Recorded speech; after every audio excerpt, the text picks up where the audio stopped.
निकलने के बाद ही आपने कहा कि भाई हम इंतजार करेंगे प्रधानमंत्री जी के जवाब का। अगर जवाब नकारात्मक होगा वैसी हालत में हम जो है अपने संसाधनों से जातीय जनगणना कराएंगे।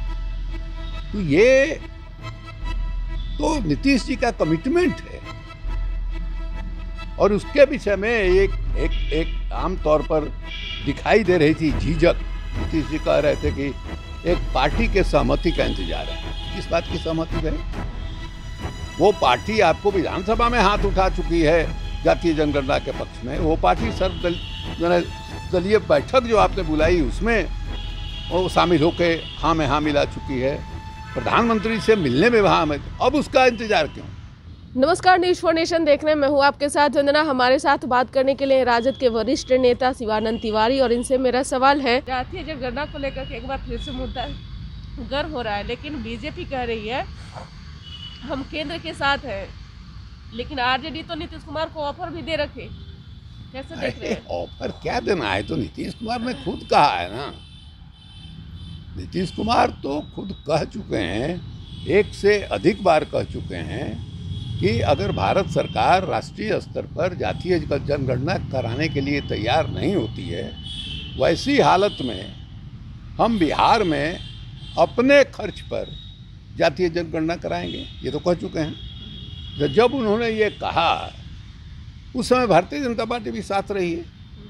बिहार के विधानसभा से प्रस्ताव पास हुआ, उसके पहले लालू यादव के ज़माने में प्रस्ताव पास हुआ, उसके बाद आप सर्वदलीय बैठक बुलाए, उस बैठक में तय हुआ कि सर्वदलीय प्रतिनिधिमंडल प्रधानमंत्री जी से मिले। आप गए मिलने, उसमें भारतीय जनता पार्टी के प्रतिनिधि भी थे। वहाँ से निकलने के बाद ही आपने कहा कि भाई हम इंतजार करेंगे प्रधानमंत्री जी के जवाब का। अगर जवाब नकारात्मक होगा वैसी हालत में हम जो है अपने संसाधनों से जातीय जनगणना कराएंगे। तो ये तो नीतीश जी का कमिटमेंट है और उसके विषय में एक आम तौर पर दिखाई दे रही थी झिझक। नीतीश जी कह रहे थे कि एक पार्टी के सहमति का इंतजार है। किस बात की सहमति है? वो पार्टी आपको विधानसभा में हाथ उठा चुकी है जातीय जनगणना के पक्ष में। वो पार्टी सर्वदलीय बैठक जो आपने बुलाई उसमें वो शामिल होकर हाँ में हाँ मिला चुकी है। प्रधानमंत्री से मिलने में वहाँ में अब उसका इंतजार क्यों? हाँ, एक बात हो सकता है आपके मन में शंका हो और बीजेपी के जो नेता हैं वो इस बोलते रहते हैं, और ख़ास करके जो उसमें सवर्ण तबके के नेता हैं वो थोड़ा ज़्यादा मुखर होकर के बोलते हैं। उनका कहना है कि हम जातीय जनगणना नहीं, हम परिवार नियोजन के मामले में विश्वास करने वाले लोग हैं। इस तरह से तरह तरह की बात वो करते हैं कि जनसंख्या लेकिन उसी में क्या नाम है, उपेंद्र कुशवाहा हैं जो नीतीश कुमार के पार्टी के पार्लियामेंट्री बोर्ड के चेयरमैन हैं। वो तो खुल के बोल रहे हैं और इस मामले में नीतीश कुमार से ज़्यादा ईमानदारी के साथ जो है उपेंद्र कुशवाहा बोल रहे हैं।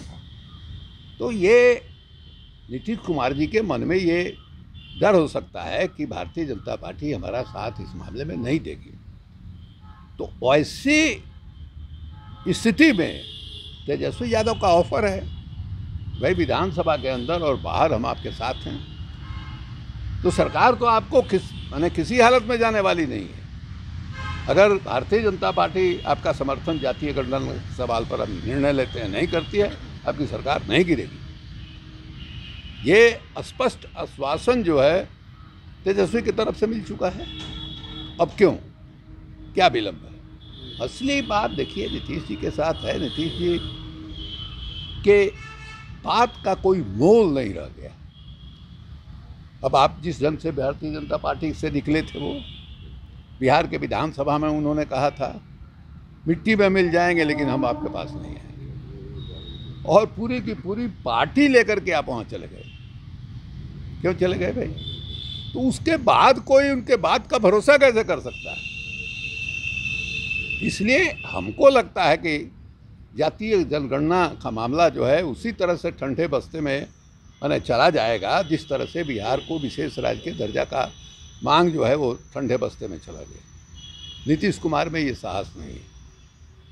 और आपको याद होगा कि 2014 का जब लोकसभा का चुनाव हो रहा था, नीतीश कुमार और नरेंद्र मोदी आमने सामने थे महागठबंधन के माने नेता चुनाव जीतने के बाद मुख्यमंत्री बनेंगे, ये घोषणा लालू यादव ने कर दी थी, तो बिल्कुल आमने सामने नरेंद्र मोदी के साथ दिखाई दे रहे थे। और हमने उस समय फेसबुक पर लिखा था कि नीतीश कुमार नरेंद्र मोदी पर भारी पड़ते हुए दिखाई दे रहे हैं। नरेंद्र मोदी के समर्थक भी ये मान रहे हैं कि जिस ढंग से नीतीश कुमार अपनी बातों को संजीदगी के साथ और बहुत स्पष्टता के साथ रख रहे हैं, वो संजीदगी और स्पष्टता जो है नरेंद्र मोदी में नहीं। यानी कि आप साफ तौर से मुख्यमंत्री को ये कह रहे हैं कि आप अगर आरजेडी में आते हैं तो मुख्यमंत्री ही नहीं बल्कि प्रधानमंत्री के रूप में भी आपको जो है तो देखिए, ये तो ज़रूरत से ज़्यादा आप बोलना ना हो गया। अभी तो पहले ये मामला हो जाए ना भाई। अभी तो आप जो बात पूछ रही हैं, सवाल पूछ रहे हैं, बहुत आगे की बात, इसलिए कदम दर कदम बढ़ा जाए। अभी तो पहले ये हो, इसकी क्या प्रतिक्रिया होती है वो। अभी तो यहाँ से निकलने के लिए तैयार नहीं।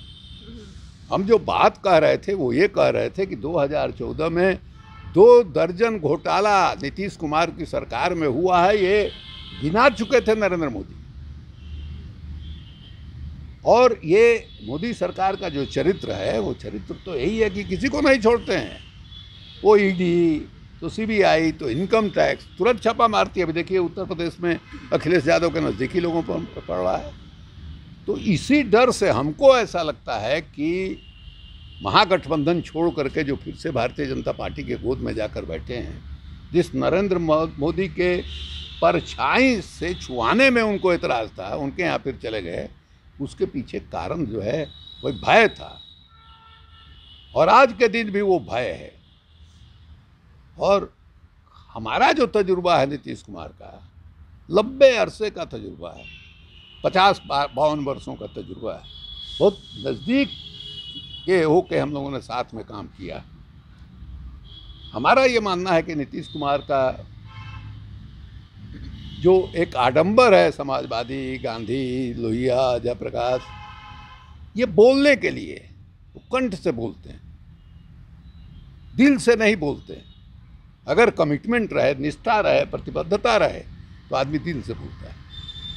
अब गांधी को गाली दिया, रायपुर में एगो पहलवान टाइप का साधु था, गुंडा टाइप का, तो वह कुछ बोले।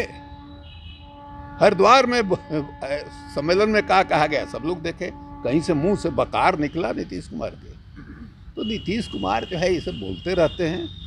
अब दिक्कत है, मीडिया में मुख्यमंत्री हैं, ताकतवर हैं, मुख्यमंत्री की कुर्सी की ताकत जो है उनके मुंह से बोलती है। वही बात हम लोग बोलेंगे, कोई नहीं ध्यान देगा, लेकिन मुख्यमंत्री है, पूरे देश भर में उनकी बात जो है सुनी जाएगी। तो वही हालत है। इसके अलावा हमको उम्मीद कहीं से दिखाई नहीं दे रही है। हमने एक बार कहा था, उस बात को हम फिर से दोहराएंगे कि नीतीश कुमार रीढ़ विहीन नेता हैं। तो आप सुन रहे थे कि क्या कुछ कह रहे थे राजद के वरिष्ठ नेता शिवानंद तिवारी। उन्होंने साफ तौर से नीतीश कुमार को कह दिए हैं कि नीतीश कुमार रीढ़ विहीन नेता हैं। अब देखने वाली बात रहेगी कि इसकी प्रतिक्रिया जो है जदयू की तरफ से किस तरह से दी जाती है। इस करो बस इतना ही। बने रहिए न्यूज़4नेशन के साथ। धन्यवाद।